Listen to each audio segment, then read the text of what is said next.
La table du dîner de Thanksgiving est devenue silencieuse lorsque j'ai annoncé la nouvelle. 23 novembre 2012. 18h47. J'abandonne l'université, ai-je dit en posant ma fourchette.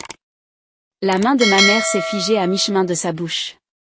Mon père a posé son verre de vin avec un bruit sec.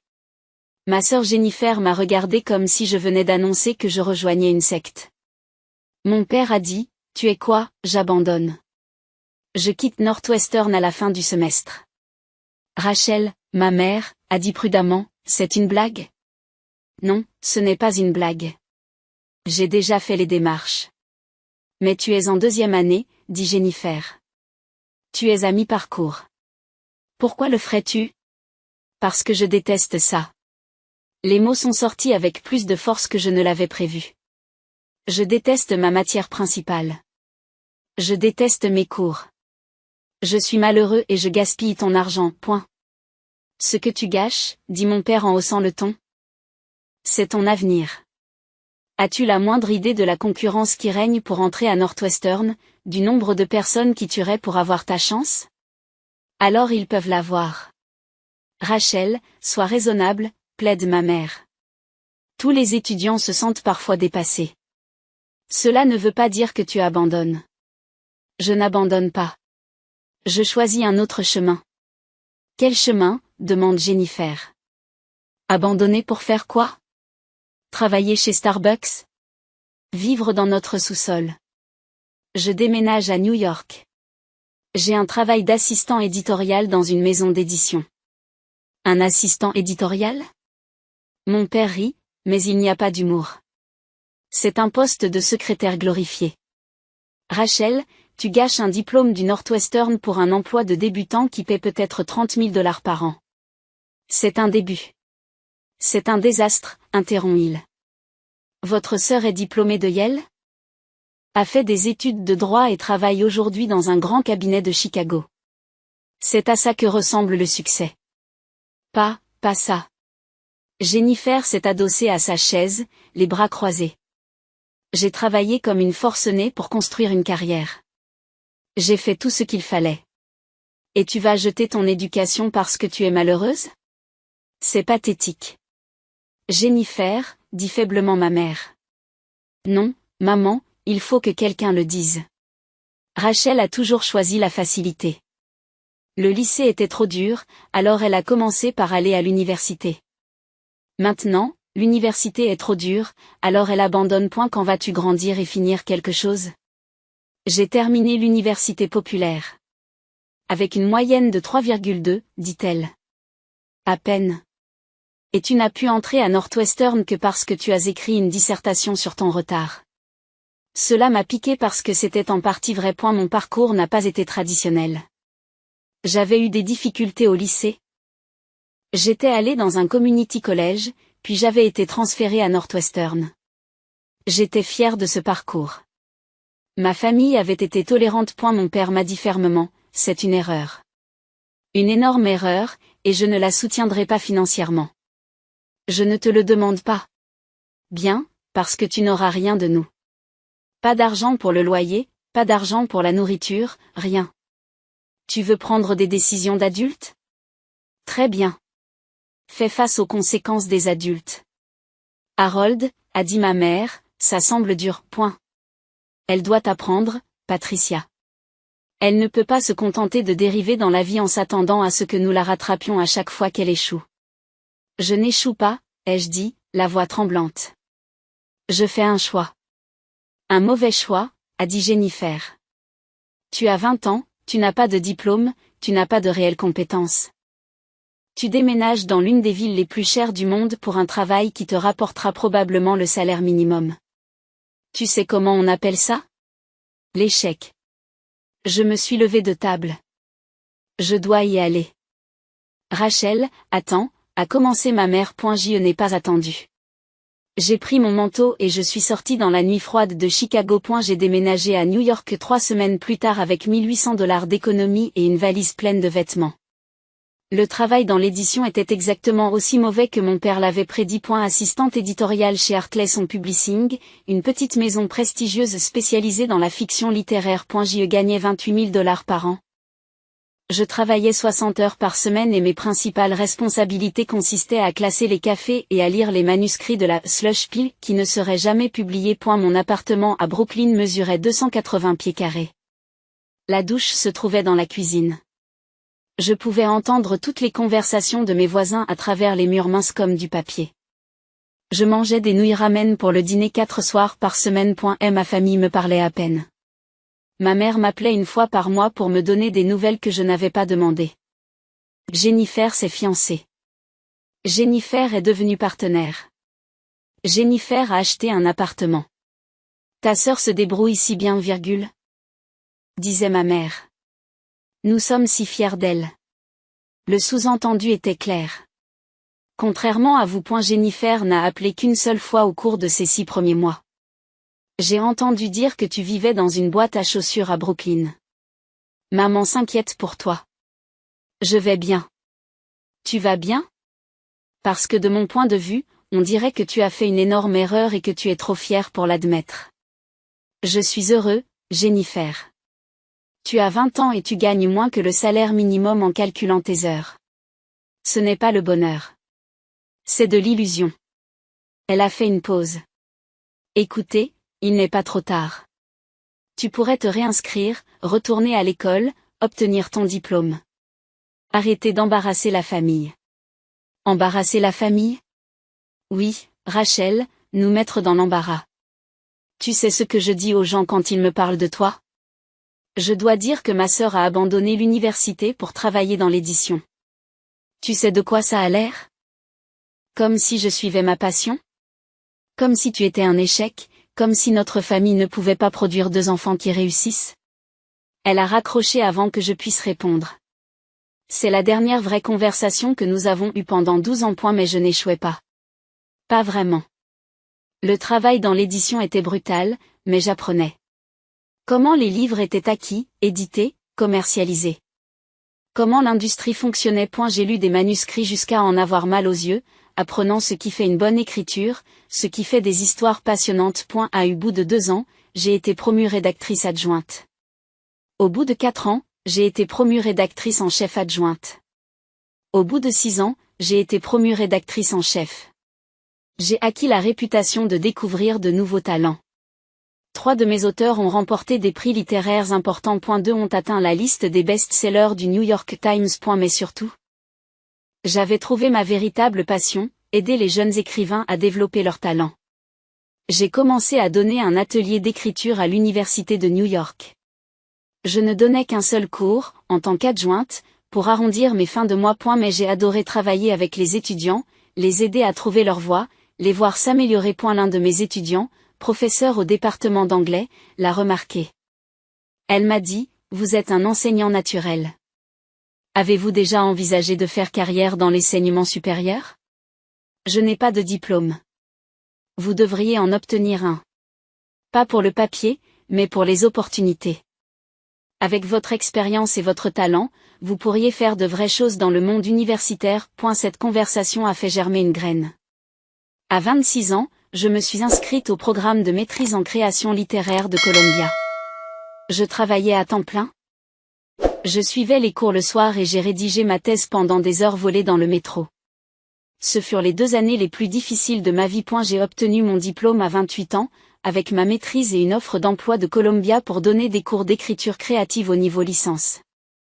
À 30 ans, j'ai été promu professeur adjoint. À 31 ans, j'ai publié mon premier livre, un recueil d'essais sur l'industrie de l'édition qui est devenu un best-seller surprise dans les cercles universitaires. À 32 ans, je suis devenu professeur associé et on m'a demandé de rejoindre le comité d'admission de Columbia.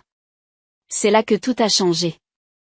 En lisant les demandes d'admission à l'université, j'ai réalisé que j'avais un don pour déceler le potentiel. Pas seulement dans les notes et les résultats des examens, mais dans l'histoire que les étudiants racontaient.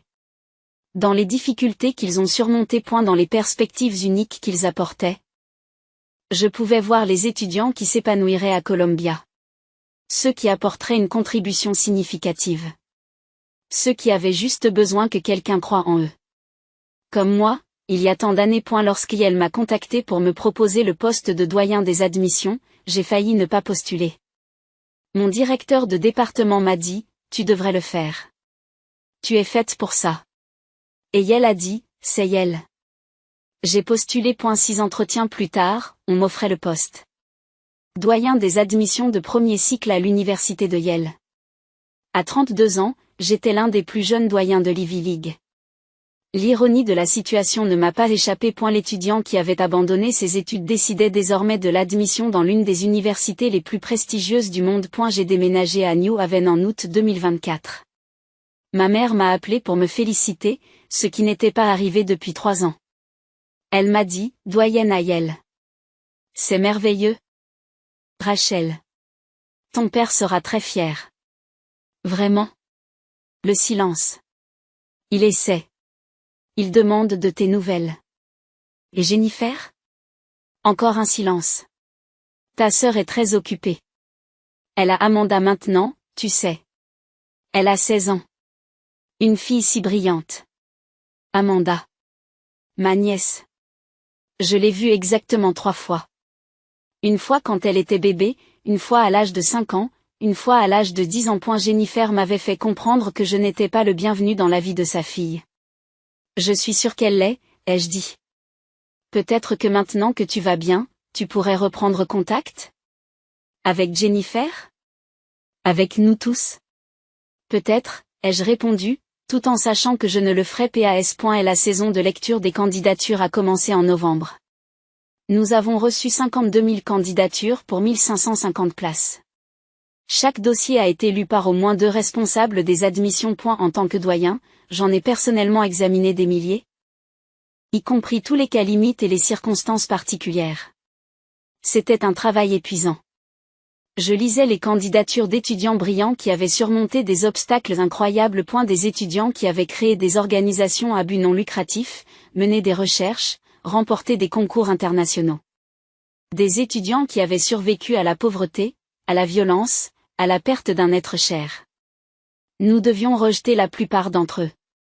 C'était la partie la plus difficile. J'étais dans mon bureau un vendredi soir de janvier 2025, en train d'examiner une pile de candidatures provenant de la région de Chicago. Mes yeux étaient fatigués. J'en étais à mon 4e café de la journée. C'est alors que j'ai vu le nom d'Amanda Chin. Le nom de famille de ma sœur était Chin. Son mari, David Chin, était l'avocat d'affaires qu'elle avait épousé il y a 11 ans. Mes mains ont commencé à trembler. J'ai ouvert la demande. Mando Jean. 17 ans. Lycée de Northbrook, Illinois. Moyenne pondérée de 4,0. 7570. Major de promotion. Finaliste du National Merit. Capitaine de l'équipe de débat. Bénévole dans une association locale de lutte contre l'illettrisme. Impressionnant.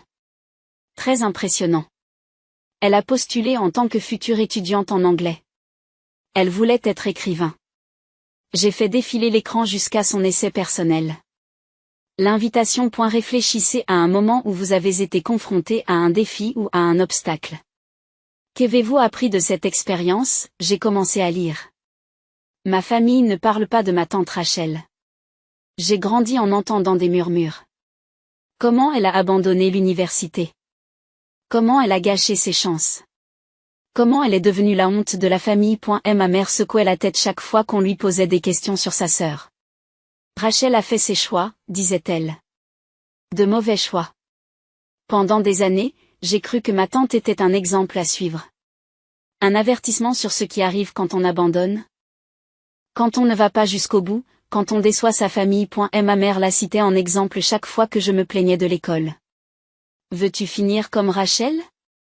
Demandait-elle. Travailler dans un emploi sans avenir parce que tu n'as pas pu finir ce que tu avais commencé? La leçon était claire. Rachel était une ratée. La brebis galeuse de notre famille. Celle que nous avions surmontée. Puis, à l'âge de 16 ans, j'ai fait une recherche sur elle. J'ai arrêté de lire. J'ai fermé les yeux. C'était la dissertation de ma nièce pour l'université. Sur moi. Sur le fait que j'étais l'échec de la famille. Je devrais me récuser. Transmettre cette demande à un autre responsable des admissions. Ce serait la chose éthique à faire. C'est ce que j'ai continué à lire. Je m'attendais à ne rien trouver. Ou pire, une confirmation de l'histoire familiale. Un profil Facebook triste, peut-être un LinkedIn montrant une série d'emplois quelconque. Ce que j'ai trouvé à la place m'a choqué. Rachel Chin. Titulaire d'une maîtrise en beaux-arts de Columbia, auteure publiée, professeure et maintenant doyenne des admissions au premier cycle de l'université de Yale. Ma tante, qui a échoué, était la doyenne des admissions à Yale. Je me suis assise dans ma chambre et j'ai regardé la photo de sa faculté, ma vision du monde s'est effondrée. Tout ce que ma mère m'avait dit était faux. Rachel n'avait pas échoué. Elle avait réussi de façon spectaculaire. J'ai commencé à faire des recherches plus approfondies. J'ai trouvé son livre, Against the Grain, sur les voies alternatives dans l'édition et l'université. J'ai lu toutes les interviews qu'elle avait données. J'ai appris à connaître son parcours. Collège communautaire, abandon des études à Northwestern, industrie de l'édition, poste de professeur de maîtrise à Yale. Ce n'était pas un parcours traditionnel, mais c'était un parcours réussi. Cette découverte a tout changé pour moi. J'avais passé toute ma vie à suivre la bonne voie. Avec des notes parfaites, des résultats d'examen parfaits, des activités extrascolaires parfaites. J'avais tout fait exactement comme prévu parce que j'étais terrifiée à l'idée de devenir comme Rachel. Mais Rachel n'était pas un échec. Elle était quelqu'un qui avait eu le courage de choisir sa propre voie malgré le fait que tout le monde lui disait qu'elle avait tort. Quelqu'un qui avait réussi selon ses propres termes. Je pleurais maintenant. Les larmes coulaient sur mon visage et sur les pages du dossier de candidature. Cette dissertation n'a pas pour but de surmonter un obstacle. Il s'agit de découvrir que ce que je pensais être un obstacle. La honte de ma famille, notre mouton noir, était en fait une source d'inspiration. Ma tante Rachel m'a appris que le succès ne consiste pas à suivre le modèle de quelqu'un d'autre. Il s'agit d'avoir le courage d'écrire sa propre histoire. Même lorsque les personnes censées vous soutenir vous disent que vous faites une erreur. Je veux étudier la création littéraire à Yale. Je veux apprendre auprès de professeurs qui pensent différemment, qui valorisent les chemins non conventionnels, qui comprennent que parfois, la chose la plus importante que vous puissiez faire est de refuser d'arrêter d'être vous-même. Ma famille n'a rien surmonté. Ils n'ont tout simplement pas vu que Rachel réussissait d'une manière qu'ils ne pouvaient pas comprendre. Je ne veux pas faire la même erreur. Je veux avoir le courage de poursuivre mes passions, même si elles ne correspondent pas à la définition que quelqu'un d'autre donne du succès. Je veux être comme ma tante Rachel. L'échec qui est devenu un doyen. J'ai posé le dossier de candidature et je me suis pris la tête entre les mains. Pendant 12 ans, je me suis construit une vie sans ma famille. Je m'étais convaincue que je n'avais pas besoin de leur approbation, de leur reconnaissance, de leur amour. Et voilà que ma nièce, que je connaissais à peine, écrivait sur moi comme si j'étais son héros, me qualifiant d'inspiration, me défendant devant un comité d'admission dont je faisais partie. L'ironie était presque trop forte. J'ai pris mon stylo rouge, celui que j'utilisais pour les notes et les commentaires sur les candidatures. Puis je l'ai reposé. Je ne pouvais pas être objective. J'en étais loin. J'ai appelé mon vice-doyen, Marcus Washington. J'ai besoin que vous lisiez une candidature. Conflit d'intérêt familial. Il est venu dans mon bureau. Je lui ai remis le dossier d'Amanda. Ne regardez pas mes notes, lui ai-je dit. Donnez-moi votre évaluation honnête. Il a tout lu. Les relevés de notes, les résultats des examens, les recommandations, l'essai. Il a dit, candidat très fort. Vraiment fort. L'essai est exceptionnel. Personnel, perspicace. Elle témoigne d'une réelle évolution et d'une prise de conscience de soi. Il marque une pause. Le conflit familial. C'est à propos de vous? Oui. La tante qui est maintenant la doyenne? C'est moi. Il a sifflé tout bas. C'est lourd. Que décideriez-vous? Si c'était vous qui décidiez. Je l'admettrais, dit-il sans hésiter. Elle est qualifiée sur le papier. Mais plus encore, cet essai montre exactement le type d'étudiant que nous voulons. Quelqu'un qui remet en question les idées reçues, qui valorise les différentes voies vers la réussite, qui peut articuler des dynamiques familiales complexes avec empathie. Elle m'a rendu le dossier. Mais ce n'est pas à vous de décider. Tu le sais. Je le sais. Voulez-vous que je le soumette à la commission? J'y ai réfléchi. J'ai pensé à Amanda, assise dans une salle de classe, attendant des nouvelles de Yale. J'ai pensé à Jennifer, qui se vantait probablement devant tout le monde que sa fille avait postulé à Yale. Sans jamais mentionner que la doyenne des admissions était sa sœur dont elle était séparée. J'ai pensé à mon père qui m'a dit que je gâchais ma vie. J'ai pensé à moi, à 20 ans, pleurant dans ce minuscule appartement de Brooklyn, me demandant si je n'avais pas fait une terrible erreur. J'ai dit, oui. Je l'enverrai au comité. Mais Marcus, oui. Ne leur parlez pas du lien familial. Laissez-les l'évaluer sur la base de ses mérites. Nous gérerons le conflit par la suite. 2 semaines plus tard, le comité d'admission s'est réuni pour discuter des cas limites. La candidature d'Amanda a été signalée pour discussion. Je me suis retiré de la salle lorsqu'ils ont discuté d'elle. Marcus m'a trouvé dans mon bureau 1 heure plus tard. Elle est acceptée, a-t-il dit. Vote unanime. Tout le monde a adoré l'essai. J'ai laissé échapper une respiration que je ne savais pas que j'avais retenue. J'ai laissé échapper un souffle que je ne savais pas avoir retenu. Qu'est-ce que tu veux faire à propos de la situation familiale? Telle était la question. Yale a envoyé les lettres d'acceptation le 28 mars. Amanda recevrait la sienne avec 1549 autres étudiants. Je pouvais garder le silence. La laisser découvrir la situation comme tout le monde. Ne jamais reconnaître le lien. Où je pouvais lui tendre la main. Ce soir-là, je me suis assise dans mon bureau et j'ai regardé la candidature d'Amanda. Son essai. Les mots qu'elle avait écrits à mon sujet. Je veux être comme ma tante Rachel. À 21h47, j'ai fait quelque chose que je n'avais pas fait depuis 12 ans. J'ai appelé ma sœur. Elle a répondu à la 4e sonnerie. Bonjour. Jennifer. C'est Rachel. Silence. Alors Rachel? Quelque chose ne va pas? Non. Tout va bien. Je dois te parler d'Amanda. Amanda? Qu'est-ce qu'il y a avec elle? Sa voix est devenue tranchante sous l'effet d'une inquiétude protectrice. Il s'est passé quelque chose? Elle s'est inscrite à Yale. C'est vrai. Elle a postulé à 9 écoles, en fait. Nous sommes très fiers. Elle a arrêté. Attends. Tu es à Yale maintenant. J'avais oublié. Je suis le doyen des admissions. Plus de silence. Oh, mon Dieu, souffle-t-elle. La candidature d'Amanda. Vous l'avez vue? Je l'ai vue. Rachel, je te jure que je ne savais pas. Nous n'avons pas postulé à Yale à cause de toi. Amanda voulait y aller à cause du programme d'anglais. Elle ne savait même pas que tu y travaillais jusqu'à ce qu'elle ait posé sa candidature. Je n'ai jamais pensé. Jennifer, interrompis-je, as-tu lu sa dissertation? Quoi? Elle ne voulait pas que quelqu'un la lise. Elle a dit que c'était personnel. Tu devrais le lire. Pourquoi? Sur quoi a-t-elle écrit? De moi. Silence. Elle a écrit que j'étais l'échec de la famille, j'ai continué. Sur le fait que tu m'as utilisé comme un exemple à suivre. Elle a fait une recherche sur moi et a découvert que je n'étais pas un raté. Rachel.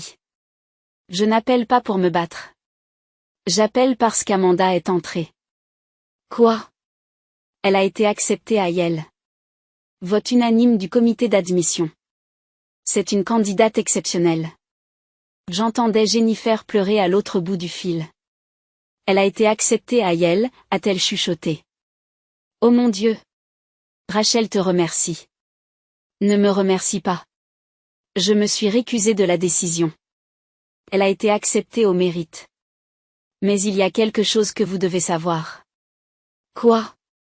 Votre fille pense que je suis une source d'inspiration.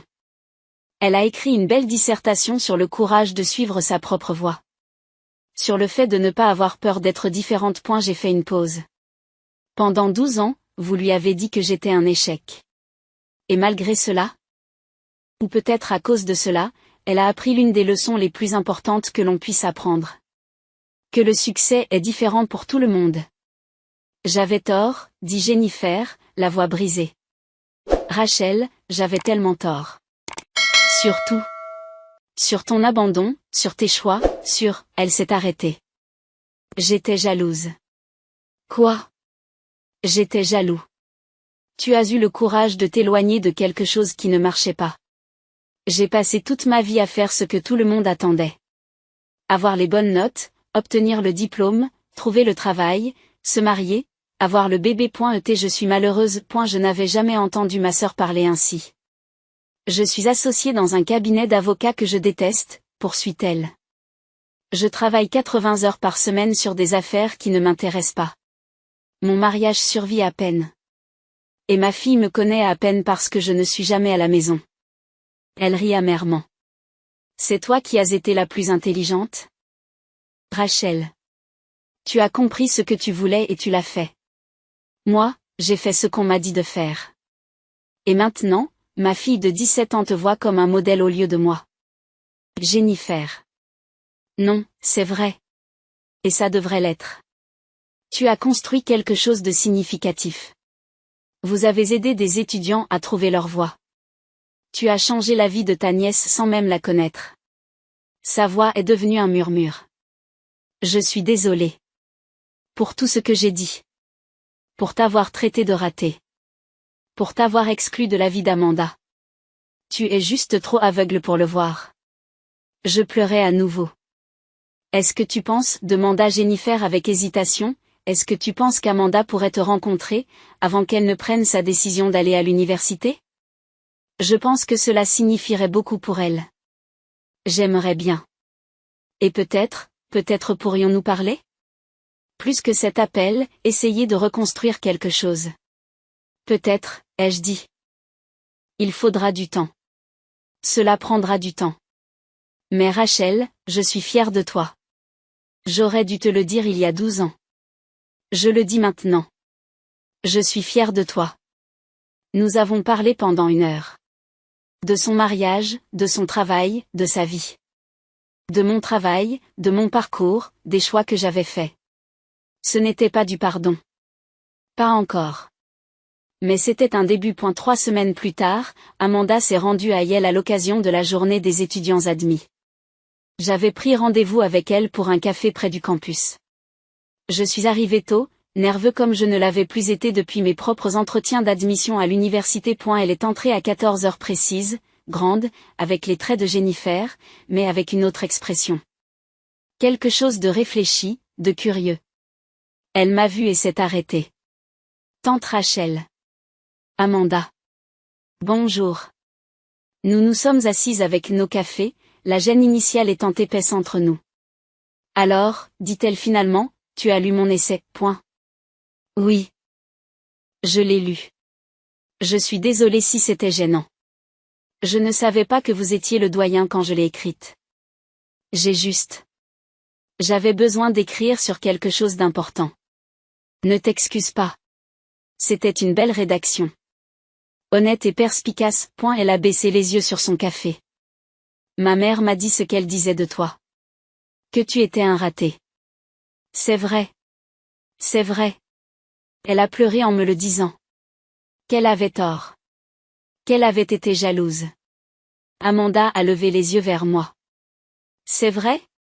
Que tu as abandonné Northwestern? C'est vrai. Et que tu as travaillé dans l'édition pour presque rien? C'est vrai aussi.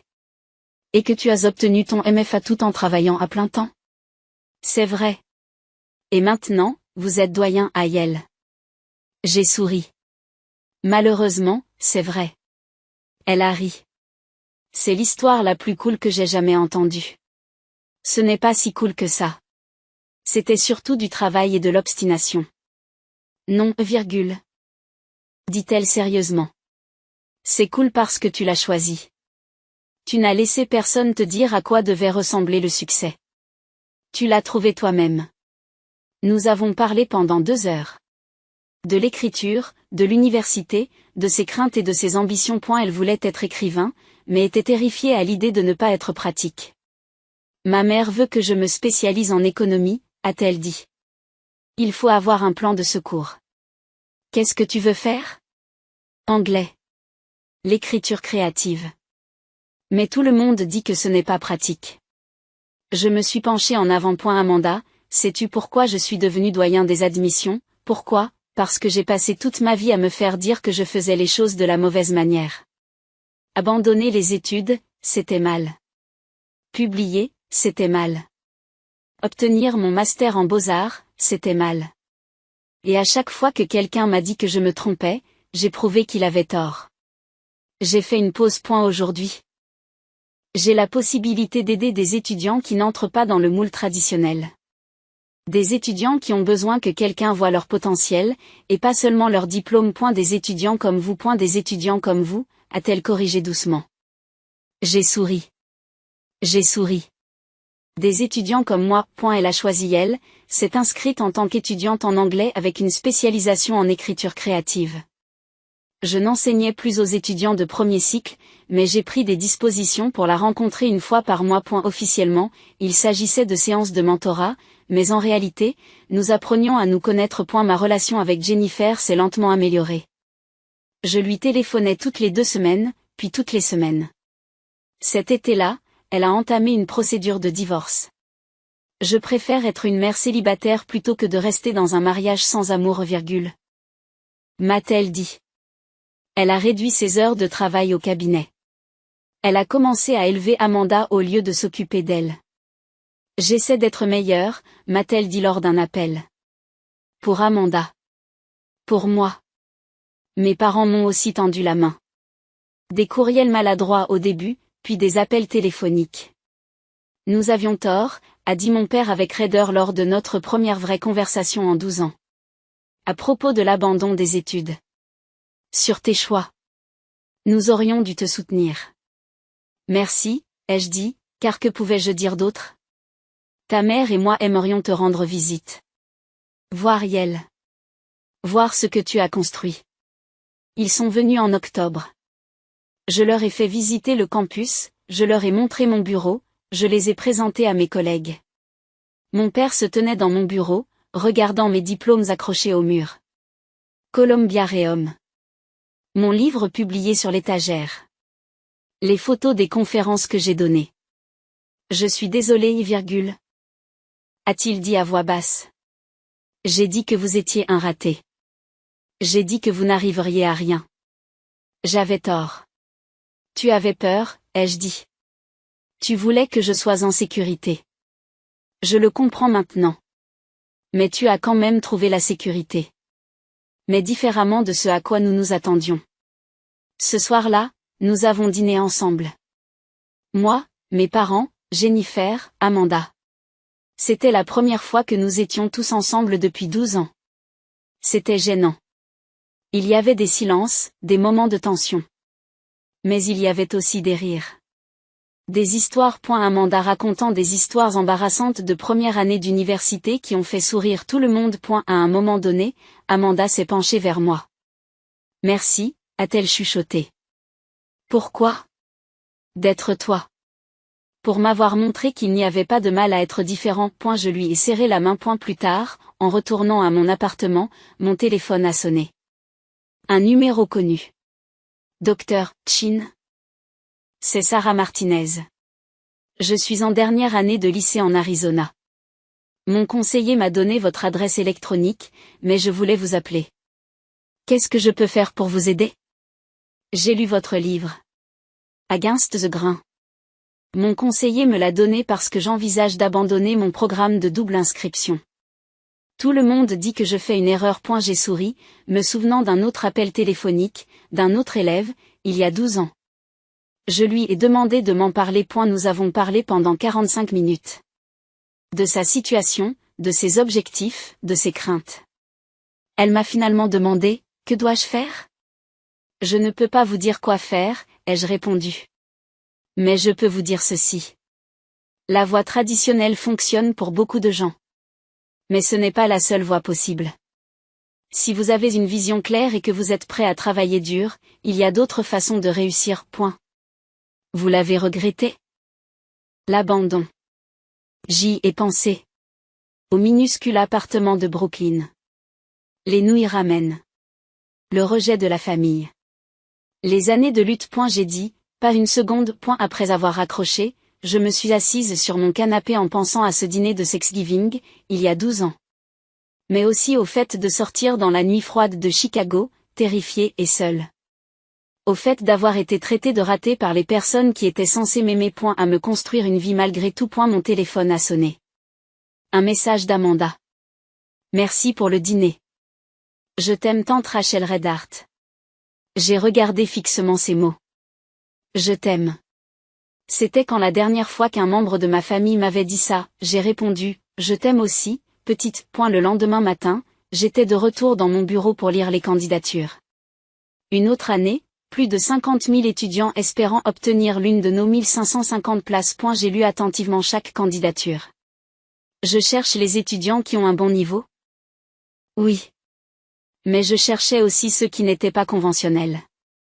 Ceux qui ont eu des difficultés. Ceux qui ont pris des chemins différents. Ceux qui me faisaient penser à moi. Parce que la vérité, c'est que je les comprenais d'une manière que la plupart des responsables des admissions ne pouvaient pas comprendre. Je savais ce que c'était que de s'entendre dire que l'on faisait tout de travers. Je savais ce qu'il fallait faire pour prouver que tout le monde avait tort. Je savais que parfois, les étudiants qui avaient l'air d'être des ratés sur le papier étaient en fait ceux qui avaient changé le monde. J'ai pris un dossier de candidature. Il s'agissait d'un étudiant qui avait commencé ses études dans un community college, qui avait été transféré 2 fois, qui avait une moyenne de 3,4. Mais qui avait des lettres de recommandation exceptionnelles et qui avait rédigé un essai percutant sur la façon dont il avait surmonté le problème des sans-abri. Et la plupart des comités d'admission auraient immédiatement rejeté cette candidature.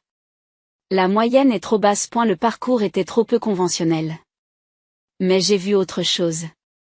J'ai vu de la résilience, de la détermination, quelqu'un qui avait réussi malgré des obstacles impossibles à surmonter. J'ai pris mon stylo rouge et j'ai écrit en haut de la demande, admission forte, examen du comité recommandé, cet étudiant serait probablement admis.